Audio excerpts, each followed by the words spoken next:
Hi, it's Jason, Jason's Jungle. Let's talk about potato berries.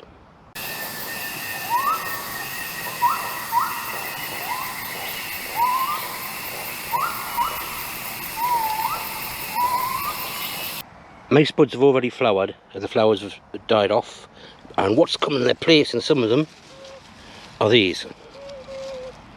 Now, a lot of people think these look a little bit like tomatoes, and remember, potatoes and tomatoes are very closely related, but unlike tomatoes, these aren't edible. You can't make green tomato chutney out of them, you can't eat them, they will poison you.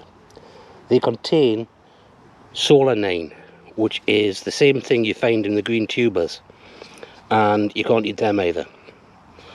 So what these are, they're the fruiting bodies that produce the seeds.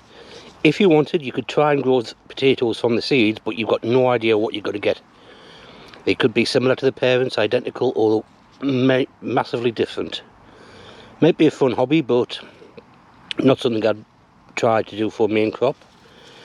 But that's how new varieties are grown, by crossing spuds together and growing them from here, from the seeds. When you grow from the tubers, that's an identical clone of the parent plant. But growing from these, you can get a total different mixture of DNA, even if they were self-pollinated, because the way the DNA works for spuds. But a lot of people take these off.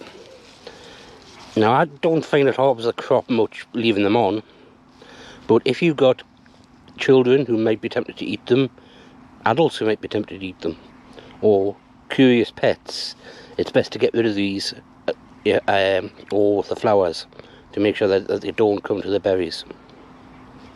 I hope you find that useful. It's only a short one, but short and sweet. If you like it, click like. Leave a comment down below and let us know what you think about it. Do you pull them off? Do you leave them on?